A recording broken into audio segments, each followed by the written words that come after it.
Yo, this character actually looks pretty good, man. I'm actually kind of excited for... What the fuck? Does that say standard banner?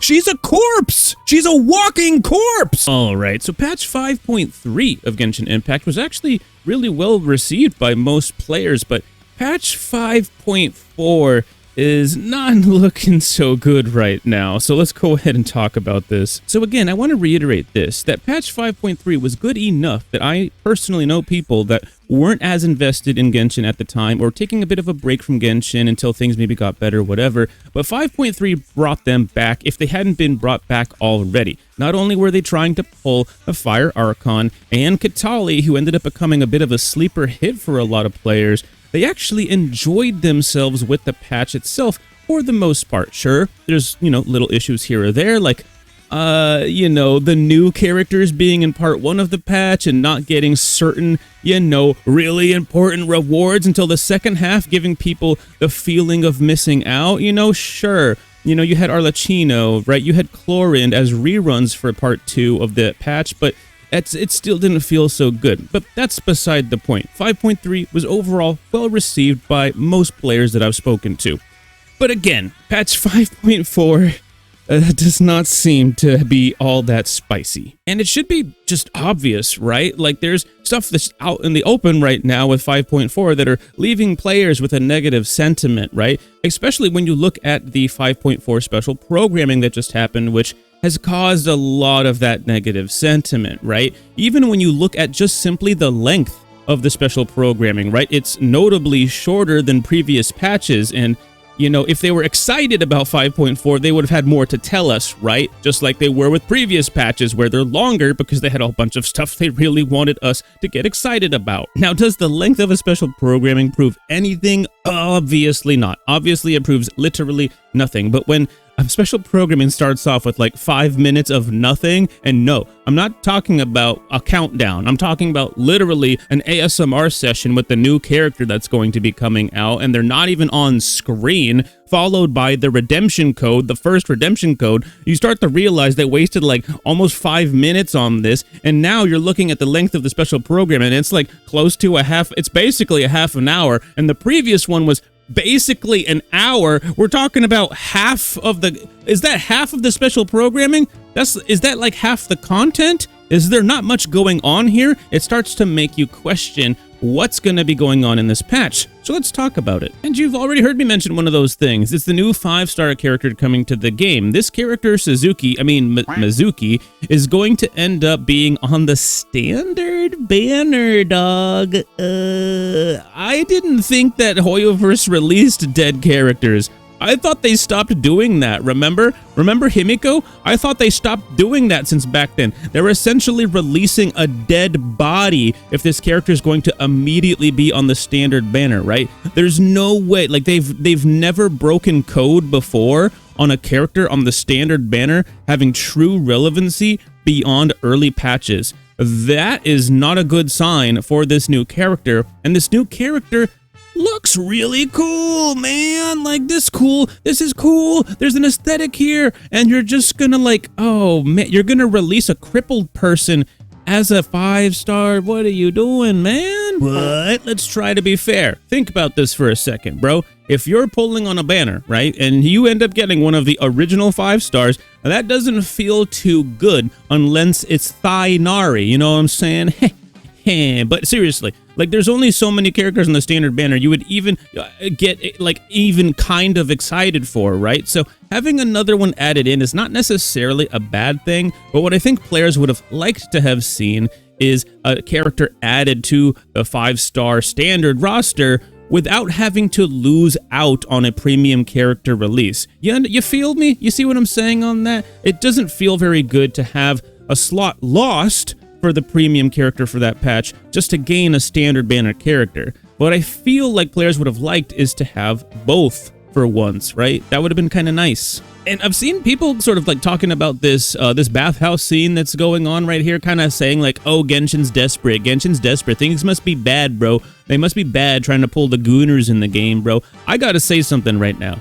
I don't think this is a bad thing, because in Honkai Star Rail right now, we are on 3.0. in Amphorius, a Greek mythology-based world, where there is a heavy emphasis on bathhouses, and we don't get a cutscene, we don't get like anything cool, we don't get robes, we don't get even a mini cutscene. We're walking around fully clothed with these characters, and it breaks the immersion and just looks kind of stupid. My opinion is they simply just shouldn't have put it into the game if it's going to be that integrated into the patch. Just don't do it, right? But when I look over at Genshin and I see, are you friggin' kidding me? They're literally doing the thing that would have literally made the Honkai Star Rail patch make sense. But they're not doing it in Star Rail, they're doing it in Genshin. So I gotta say, maybe I'm biased just because it was so stupid to see it in Honkai Star Rail. I gotta give Genshin a big, like, W for this one in my opinion, despite it obviously just being Gooner bait. I have to give them some praise for this because it shows to me that they were actually potentially willing to do this. They were just being a bit lazy with the Honkai Star Rail patch. Also, while I was researching for this video just to see how players were feeling about the patch, as well as just to make sure what's in the patch, etc., I ended up coming across a Reddit thread that was, it did include some like little spoilers here or there, so I'm not going to say exactly what it is, but in short, it was about the primos that we're going to be getting, and 5.4 is not going to have as many primo gems as normal, and players are not exactly very stoked about that. And like, we got truly a patch of all time, so you guys, when are we getting 5.5? Like, people are just done. But by the way, that was 25 days ago, man. That was before they even saw the special programming. Oh my god, so people are just done with 5.4 before the patches even come out.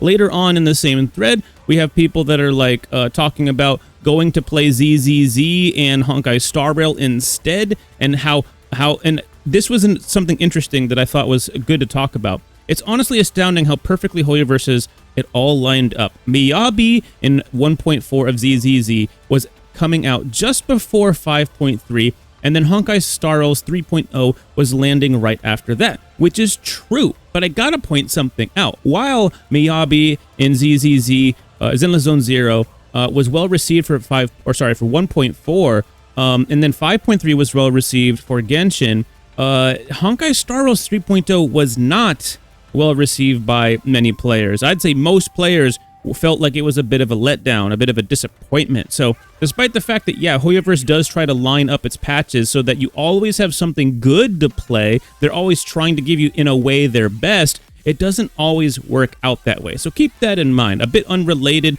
but it kind of tied in because of the Primos thing that I was telling you about earlier. And then we also got to see a little bit of the event, which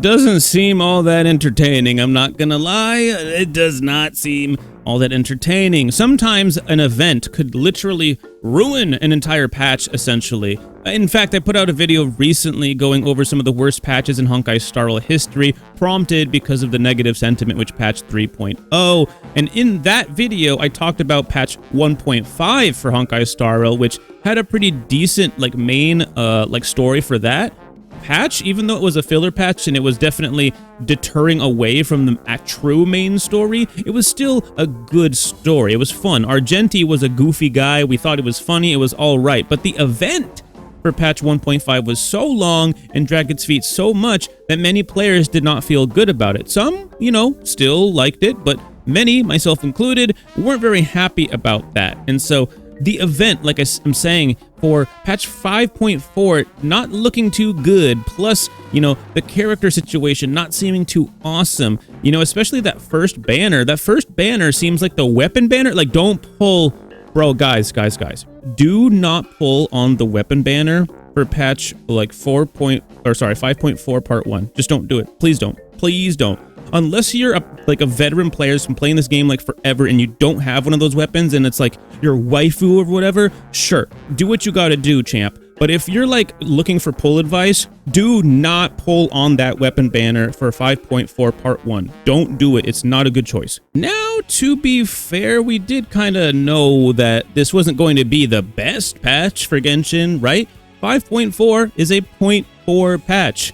If you look at Genshin's track record, a 0.4 patch is essentially going to be a filler patch. But but that doesn't mean you should necessarily excuse it away as like, oh, it's fine because it's filler. That doesn't have to be the case, even with Hoyoverse. Let's take a look at Honkai Star Rail for a second, right? Patch 1.6 of Honkai Star Rail was hype as hell, and it was the patch right before 2.0. That's not something that Hoyoverse usually does. Usually the patch right before a new world is kinda mid or just sorta okay. In patch 1.6's case, it was really, really good. The event was good, new content, new endgame content, bro. The story was good. There was a lot of like foreshadowing and whatnot going on. Bro, how about patch 2.5? We had Fei Xiao, we had Hulei. Just because it's a filler patch doesn't mean it has to be bad. Patch 1.4. It was a 0.4 patch, and we got more Jing Liu story, bro. We got more Jing Liu stuff there. She's a fan favorite, and a lot of people like her. And bro, that was the battle between Blade and Jing Liu. That was super duper hype. Just because it's filler doesn't mean it has to be bad. So we should definitely let, Hoyoverse know. Patch 5.4, guys. Hoyo. I mean, thanks for the bath scene and everything. I'm sure we'll get a good goon session, but like, man, it leaves a lot to be desired. Now, I don't want to sit here bashing patch 5.4 endlessly into the ground because, Jesus Christ, the patch isn't even out yet, right? But what we're looking at so far doesn't look all that good, right? And I don't want to give you guys the wrong impression, right? That I hate in Genshin Impact, that I think it's terrible or something like that, right? It has its moments, it has good things about it, and I want it to be good. I want them to constantly strive to do better and to be the best version of themselves, to constantly put out a good game. That's all we want at the end of the day, is a good game that constantly tries to improve upon what's already there so that it can constantly try to be the best, right? That's what we want. Anyways, you guys like this kind of stuff? Honkai Star Rail, Genshin Impact, Wuthering Waves, drama, you get the picture. Leave a like and subscribe, and I'll see you guys in the next one. Peace out.